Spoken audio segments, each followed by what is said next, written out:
So, Man U are top of the league, Arsenal are climbing the table, and Chelsea are in bad form. But who is the best ex-player manager? So first, we're going to go on to Lampard. Now, he has definitely been struggling the most recently. First season, last season, he was brilliant. He probably could argue be the best out of Solskjaer and Arteta. But he's had a mare this season. Spent 250 million, and most of them are away. So you think of Havertz, he cost with add-ons around about 100 mil. Werner 50 mil. Big flops. That's 150 mil wasted. Now, I know Havertz can come to it, everyone's saying he's only 21 and all that. Werner's massively flopped. Missed a penalty today, recording FA Cup.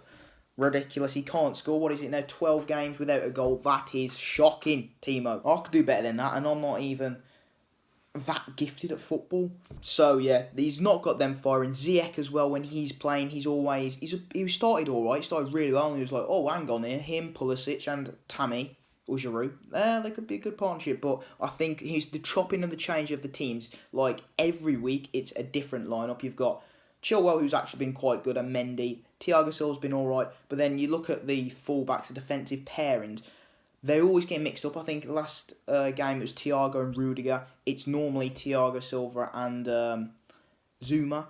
Then you've got Aspi coming in and stuff. It's like, if you think of all the good teams, they have pairings. Liverpool, Van Dijk, Gomez. Man U, they had Vidic, Ferdinand. You have to have pairings that play together week in, week out, so they can get used to each other, build up chemistry. Like what you saw last season with Abraham and Mount. Them two, been in the academy for a long time. They know, they clicks in their head what they're going to do and everything. And they score goals. Now you've got Werner coming in occasionally. Abraham, Giroud, Pulisic, Ziyech. Mount sometimes playing off the wing, even though he plays more centrally now. It's too many players, I think he's bought. And with every team that's bought a mass amount of players, if you look down the lower league, Fulham did it, they got relegated. We did it, Villa almost got relegated. And Chelsea have done it, and what are they now, like 8th or 9th? They've slipped down the table, and I think pretty much Champions League has gone from kaboom. Champions League gone. I can't see them getting back unless Frank Lampard goes back to like kind of what Arteta and plays the kids. I think Abraham's got to be starting, Mason Mount's got to be starting, and then Timo Werner and Havertz should be nowhere near the first team at the moment. I know, yes, they can improve, you can stick with them, but at the moment they're just not performing, and Chelsea are slipping down the table. Clubs like Villa, Southampton, West Ham, they're all above them pretty much. It's ridiculous. They've won in the FA Cup, which fair play, which is normally Havertz and Werner's playground, but no, this time Tammy Abraham scored a hat-trick. Well done, Tammy. But yeah, I can't say at the moment Lampard is definitely the worst based on current form. He hasn't won a trophy or anything. He's got to a few he got to one FA Cup final, didn't he? Bottled that, but I can't see him getting Champions League, and he is in serious threat of getting the sack if he doesn't do well and doesn't get 5th, 4th. But 4th isn't good enough with the amount of money he spent. 250 million. It's more than any of the other managers. I know Ollie's had quite a bit at the start, but it's more than most managers. And then he's getting like 6th. I could see him getting 6th or 5th this season. It's not very good. So just quickly, Lampard is set to be sacked today. Fabrizio Romano's just confirmed it. Thomas Tuchel to be the new manager. I thought they was going to give him a bit more time, but it seems as though the Chelsea regime prevails and that Lampard is going to be sacked today. If it happens, then sad to see, because I thought they would give him a bit more time like Arsenal did with Arteta. But, I mean, he has had a few bad results, but I think sacking him now, why not wait to the end of the season, see how he does, and then sack him if, he's a young manager, learning on the job. He needs to have a bit of faith put in him, and I don't think Chelsea have done that. They're apparently going to get Thomas Tuchel.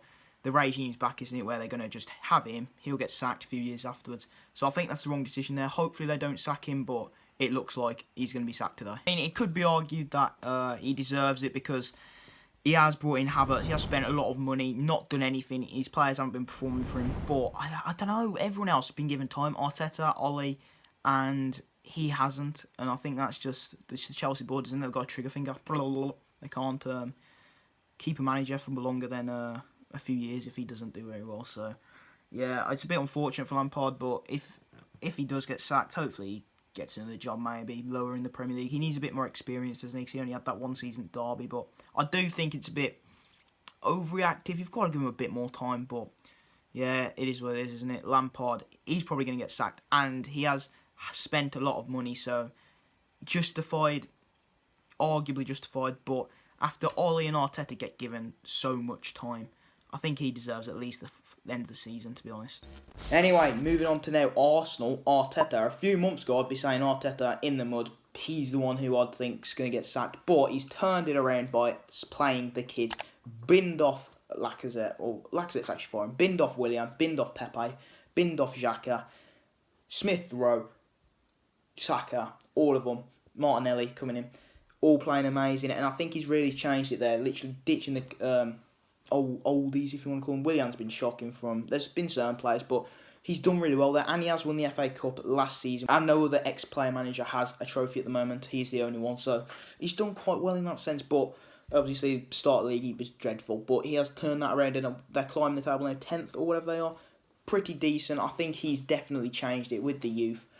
Because they just want to express themselves. The recent wins against West Brom and all that, doing well. But they did lose the FA Cup earlier. And I think that was because he played the ones he's dropped. Pepe, Willian, the Xhakas. It was really poor, and Southampton beat them, and now they've lost.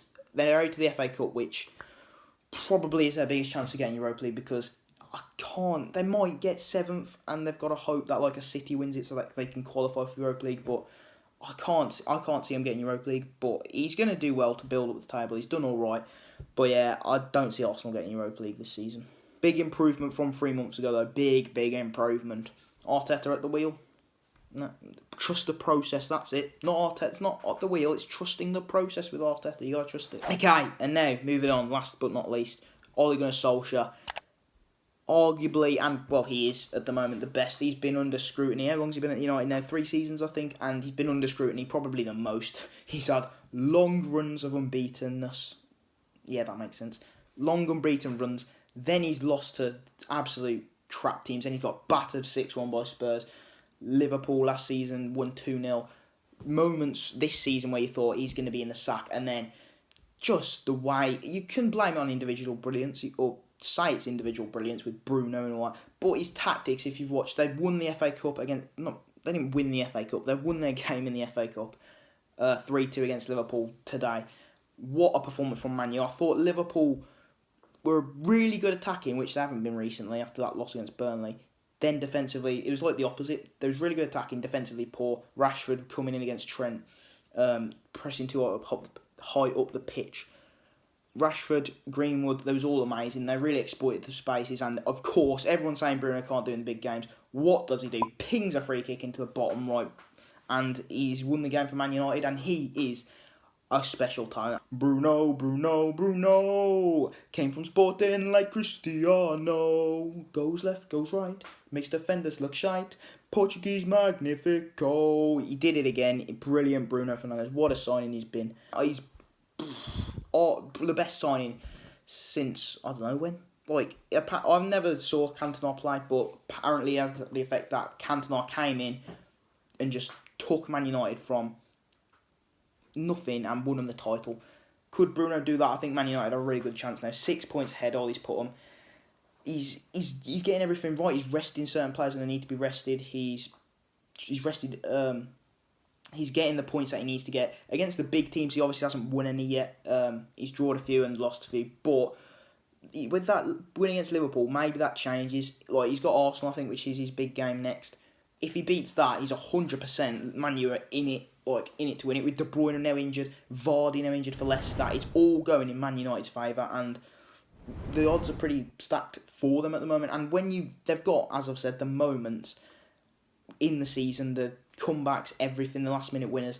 So at the moment, it looks like they are the most likely, if you look at all this stuff, to win it. But with this season, you can't tell. Liverpool, in a normal season, I would say, are probably on the verge of not being in a title race. But with everything that's happened, they could be back in it. But yeah, all the sensational stuff that he's done at Man United really pushed them. No other manager has done it, has they? Since Ferguson got them to what Ollie's got them to at the moment. I think, though, the Europa League, will that hinder them later? Maybe. So he might have just ditched them off. But they're in an FA Cup 5th round, is it? Yeah, 5th round. So I think that's one off the quarterfinal. Not too bad there. He's done sensational things, and he is, at the moment, the best ex-player manager.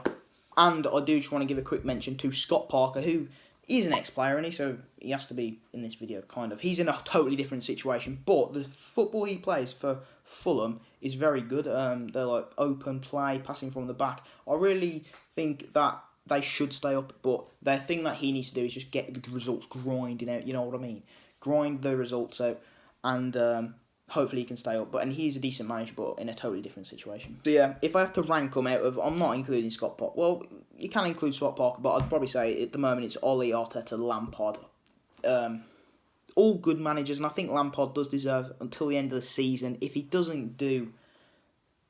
like 7th or 8th, it's really dodgy for him there. But overall, yeah, Ole Gunnar Solskjaer really in the reins at the moment for Man United, and they're loving it, aren't they? Top of the league by 6 points. Liverpool look flaky. They're really weird. So yeah, I hope you guys enjoyed. Please make sure to leave a like, subscribe, and I'll see you in the next video.